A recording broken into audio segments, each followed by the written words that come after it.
शांति आज साकार महावाक्य 3/2/2024 मधुर संतान माने स्वदर्शन चक्रधारी हुए तुमको लाइट हाउस हेबाको पड़िबो सेतिपई निजको आत्मा मने कर एथिरे अवहेला कर नाही। प्रश्न तुमे माने सबुठारु विचित्र विद्यार्थी अट किपरि? उत्तर तुमे माने घर गृहस्थ भितरे रहुछ शरीर निर्वाह करिबा पई 8 घंटा कर्म करूछ एवं ता सहित भविष्यत 21 जन्म पाई मध्य अन्य मानको बाबांक समान करिबा पई 8 घंटा सेवा करूछ। सब किछि करी मध्य बाबांको एवं घर को मने पकाउछ। एहा ही होछि तुमर चमत्कार विद्यार्थी जीवन।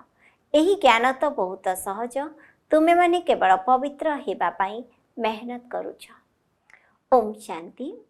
बाबा क्रमानुसार थिबा पुरुषार्थी पिलामानंकु पचारुछंती, तेबे पिलामानंकु मध्य निश्चित मूलवतन बा ब्रह्मलोक मध्य क्रमानुसार मने पडुथिबो। पिलामानंकु एकथा मध्य निश्चित भाबरे मने पडुथिबो जे आमे प्रथमे शांतिधामर निवास अटु पुणी सुखधामको आसीछु। एकथा तुमे माने समस्ते निश्चित भाबरे जानि पारुथिबो। ब्रह्मलोकरु आरंभ करी एही जे सृष्टि चक्र रहिछि ताहा किपरि घुरुछि एहा मध्य तुमर बुद्धि रे अछि। वर्तमान समय रे आमे ब्राह्मण होइछु पुणी देवता क्षत्रिय वैश्य शूद्र हेबु।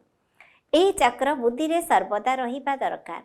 पिलामानंक बुद्धि रे एही समस्त ज्ञान भरी होई रहिछि।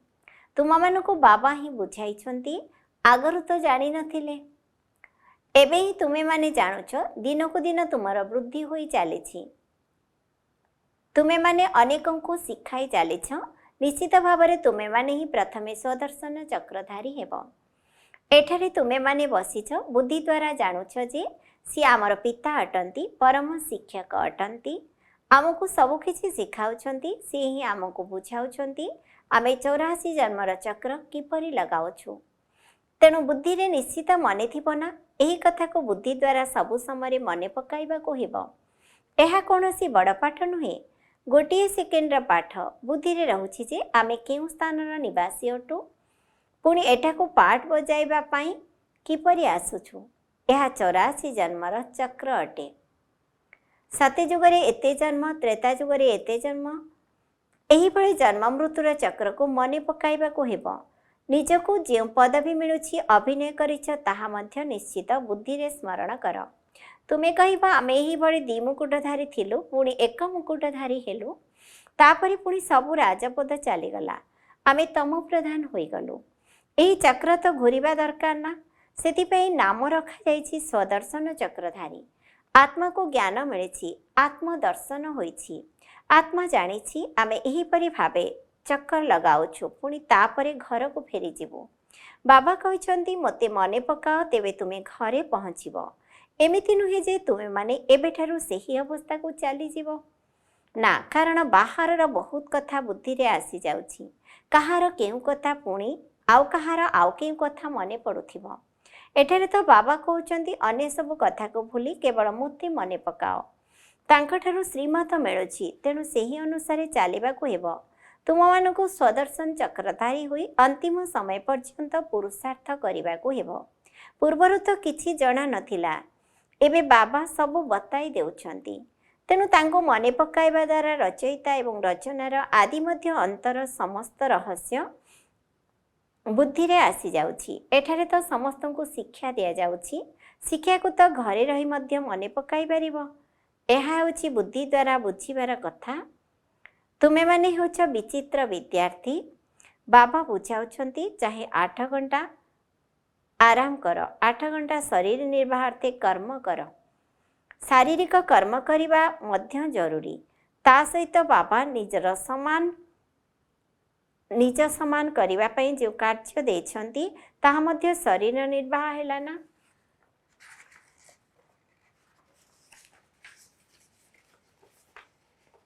ताहा अल्पकालर प्राप्ति एवं एहा हेउछि 21 जन्म शरीर निर्वाह अर्थे। तुमे माने जो अभिनय करूछ सेथिरे मध्य एहार बहुत महत्व रहिछि। तेणु जी जेते मेहनत करुछि परे पुणी भक्ति रे तांकर सेते पूजा हेउछि। एसबुर धारणा तुम मानंकु ही करिबाको हेबो। तुमे पिला माने ड्रामार अभिनेता अट। बाबा तो केवल ज्ञान देवार पाठ करुछंती, किंतु शरीर निर्वाह पाई तुमको पुरुषार्थ करिबाको हेबो।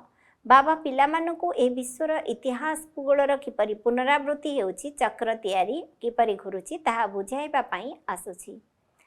एही कथा को बहुत युक्तिर सहित बुझाउछंती। बाबा बुझाउछंती पिलामाने अवहेला कर नाही। तुमको स्वदर्शन चक्रधारी अर्थात लाइट हाउस हेबाको पड़िबो। तेणु निजको आत्मा मने करिबाको हेबो। एकथा तो जानिछ जे शरीर बिना आत्मा अभिनय करि परिबो नाही। एकथा मनुष्य मानको किछि भी जाना नाही। जदिओ से माने तुम निकट को आसुछंती ज्ञान को भल बोली कहउछंती किंतु से माने निजे स्वदर्शन चक्रधारी हेउनाहंती। कारण एथिरे बहुत अभ्यास करिबाको पड़िबो। जे माने स्वदर्शन चक्रधारी हेबे से माने जेउआडे भी जीवे ज्ञानर सागरंक सदृश ज्ञान सुनाइबे।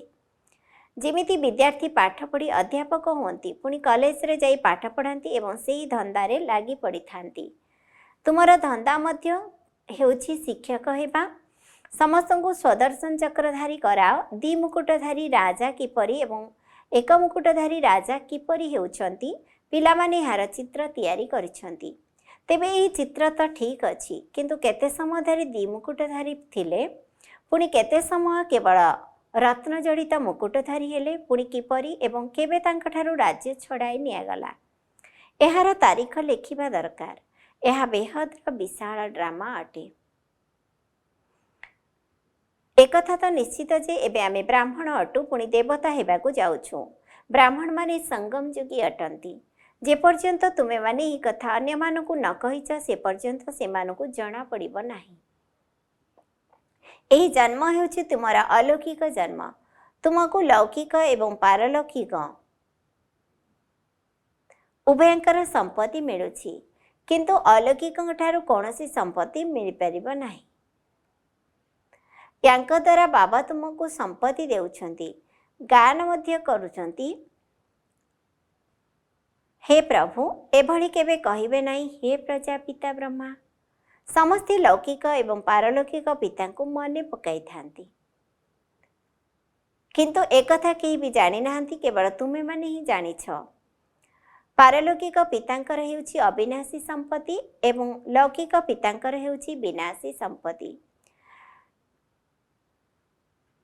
मनेकर केही राजांकर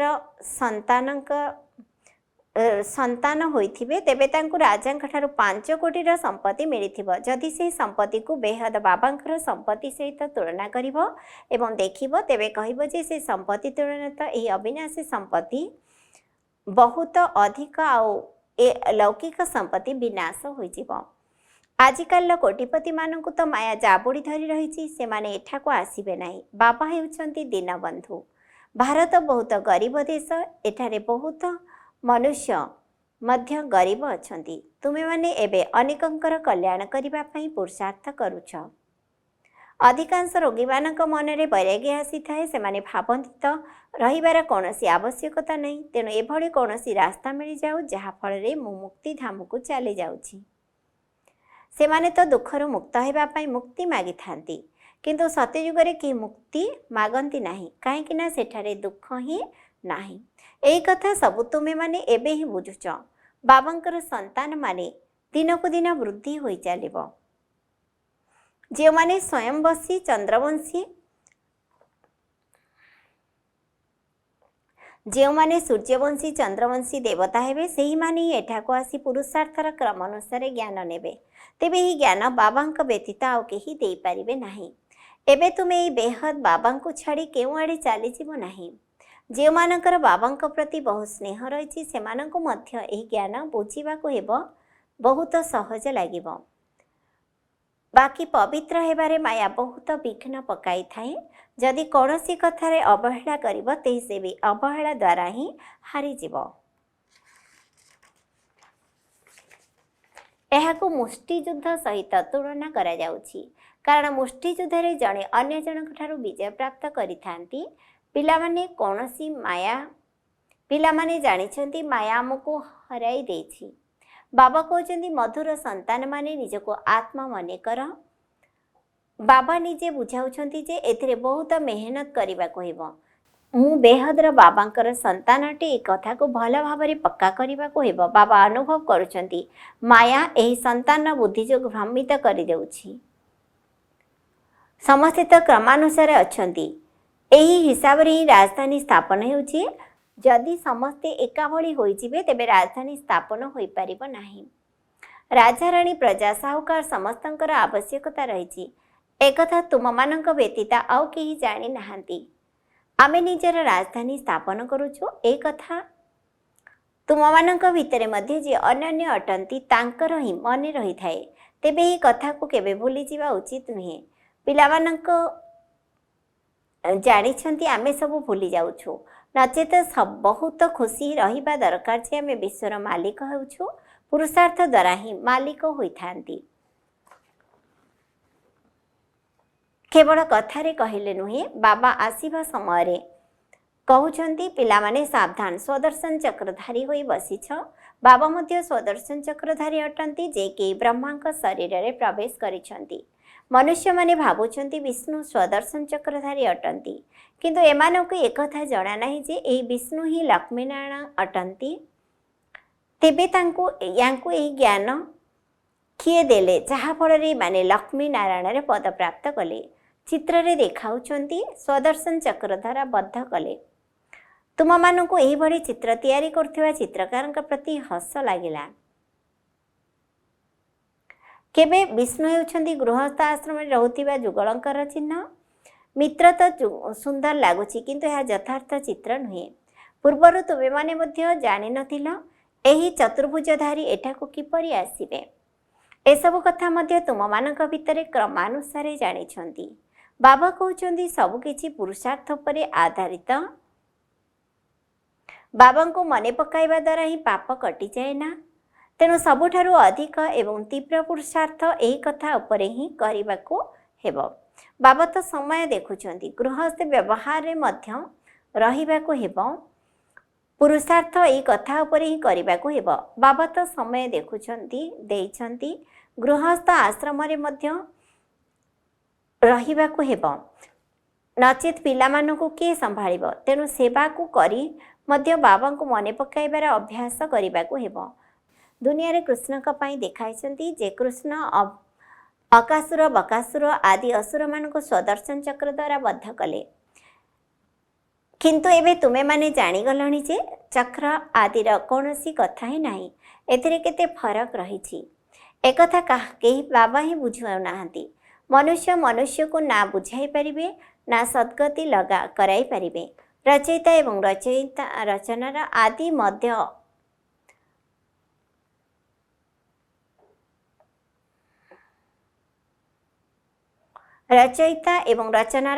ମଧ୍ୟ ଅନ୍ତର ରହସ୍ୟକୁ କେହି ବି ବୁଝାଇ ପାରିବେ ନାହିଁ। ତେବେ ସ୍ୱଦର୍ଶନ ଚକ୍ରର ଅର୍ଥ କ'ଣ ତାହା ମଧ୍ୟ ଏବେ ବୁଝାଇଛନ୍ତି ବାବା। ଶାସ୍ତ୍ରଗୁଡ଼ିକରେ ମନୁଷ୍ୟ ଏଭଳି କାହାଣୀ ବର୍ଣ୍ଣନା କରିଛନ୍ତି ଯେ ତାହା ନ ପଚାରିଲେ ଭଲ। କୃଷ୍ଣଙ୍କୁ ମଧ୍ୟ ହିଂସକ କରିଦେଇଛନ୍ତି। ଏହି ଜ୍ଞାନ ମାର୍ଗରେ ଏକାନ୍ତରେ ବସି ବିଚାର ସାଗର ମନ୍ଥନ କରିବାକୁ ହୁଏ। ରାତ୍ରିରେ ପହରା ଦେଉଥିବା ପିଲାମାନଙ୍କୁ ବହୁତ ସମୟ ମିଳିଥାଏ, ସେମାନେ ବାବାଙ୍କୁ ବହୁତ ମନେ ପକାଇ ପାରିବେ। ତେଣୁ ବାବାଙ୍କୁ ମନେ ପକାଇବା ସହିତ ସ୍ୱଦର୍ଶନ ଚକ୍ର ମଧ୍ୟ ଘୁରାଇ ଚାଲ। ଯଦି ଯୋଗଯୁକ୍ତ ହୋଇ ରହିବାର ଆବଶ୍ୟକତା ରହିଛି, ଅଭ୍ୟାସ କରୁଛନ୍ତି, ତେବେ ଖୁସିରେ ନିଦ ମଧ୍ୟ ଭାଙ୍ଗିଯିବ। ଯାହାକୁ ବହୁତ ଧନ ମିଳିଥାଏ ସିଏ ମନୁଷ୍ୟ ଭିତରେ ସେ ବହୁତ ଖୁସିରେ ଥାଏ, କେବେ ହେଲେ ରୋଜଗାର ସମୟରେ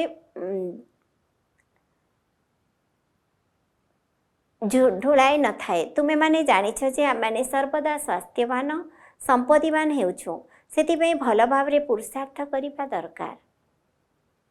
ଏକଥା ମଧ୍ୟ ବାବା ଜାଣିଛନ୍ତି ଯେ ଯାହା କିଛି ଡ୍ରାମା ଅନୁସାରେ ଚାଲୁଛି ସେସବୁ ଠିକ୍। ତଥାପି ମଧ୍ୟ ପିଲାମାନଙ୍କୁ ପୁରୁଷାର୍ଥ କରାଇ ଚାଲିଛନ୍ତି।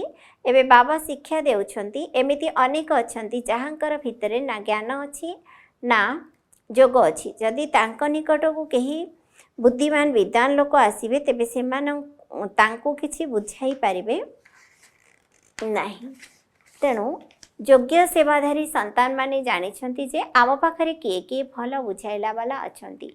ବାବା ଯଦି ଦେଖୁଛନ୍ତି ଏ ବୁଦ୍ଧିମାନ ପଢ଼ା ଲେଖା ଲୋକ ଅଟନ୍ତି, एवं बुझाइला वाला बोका तेबे सेतेबेले बाबा निजे प्रवेश करी तांको बुझाई थांती। तेणु जी सच्चा हृदय संपन्न संतान होइतिबे सेमाने कहिबे आम भितरे एते ज्ञान नथिला, तेबे बाबा ही आसी तांको बुझाइले। काहार काहार तो मनरे अहंकार आसी जाइछि, बाबांकर आसीबा एवं सहयोग देवार पार्ट ड्रामा रे निर्धारित होई रहिछि। ड्रामा तो बड़ विचित्र, तेणु एहाको बुझिबा पई विशाल बुद्धि होइथिबा दरकार। एबे तुमे माने जानिछ आमे सेही राजधानी स्थापन करूछु जेउथिरे समस्ते गोरा ही गोरा अर्थात पवित्र हेबे। सेठारे कला अर्थात पतित केही नथांती। तेबे तुमे गोरा एवं कलार चित्र तैयारी करी लेख जे 63 जन्म काम चितारे बसी एभली कला होई जाइछ, आत्मा ही कला होई जाई थाए। तेबे तुमे गोरा एवं कलार चित्र तैयारी करी लेख जे 63 जन्म काम चितारे बसी एभली कला होई जाइछ, आत्मा ही कला होई जाइछि। लक्ष्मी नारायणकर मध्य कला चित्र तैयारी करा जाइछि। सेमाने एकथा बुझु नांती जे आत्मा ही कला हेउछि। एहा तो सत्ययुगर मालिक थिले, गोरा थिले, पुणी काम चितारे बसी पतित होई जाइछन्ति। आत्मा ही पुनर्जन्म नेई तम प्रधान हेउछि। तेणु आत्मा मध्य कला एवं शरीर मध्य कला होई जाइछि। ताहा काहाको तुमे माने मजारे मजारे पचारि पारिबो जे लक्ष्मीनारायण को केउठारे कला केउठारे गोरा काहींकी देखाइछन्ति, तार कारण कण? तांक भितरे तो ज्ञान ही नाही।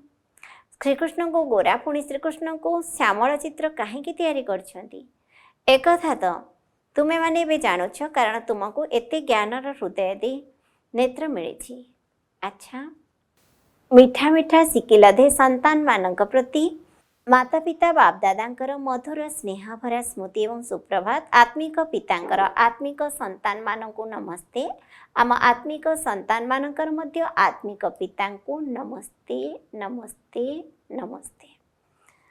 धारणा पाई मुख्य सारांश 1 नंबर, खुशी रे भरपूर रहे पाई एकांतरे बसी मिलिथिबा ज्ञान धन को स्मरण करने को हेबो।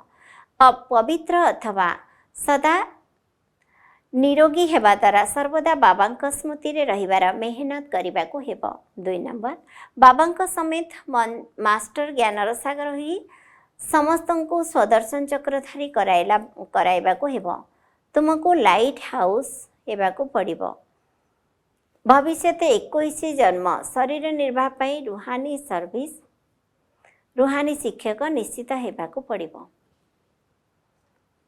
वरदान त्रिकालदर्शी स्थिति द्वारा 3टी जाक काल को स्पष्ट रूप से अनुभव करुथिबा मास्टर नॉलेजफुल अर्थात भगवान ज्ञानवान आत्मा हुआ। जो माने सर्वदा त्रिकालदर्शी स्थिति स्थित होई रही से माने गोटे सेकेंड रे 3टी जाक काल को स्पष्ट रूप से देखि पारंती। काली कौन थिलो, आज कौन अछु एवं काली को कौन हेबो, सेमानक आगरे सब किछि स्पष्ट हो जाए। जे सेहीपरि संगम युग मध्य सर्वोच्च स्थान अटे। तेणु यही संगम युगी सर्वोच्च स्थिति स्थित होई निजर 3 काल को देख एवं गर्वर सहित कह जे आमे ही पुनर्बार देवता हेबु। एहा ही कहा जाए मास्टर नॉलेजफुल स्थिति। स्लोगान प्रत्येक समय अंतिम घड़ी अटे। यही स्मृति द्वारा एवर रेडी अर्थात सदा प्रस्तुत होई रह। ओम शांति।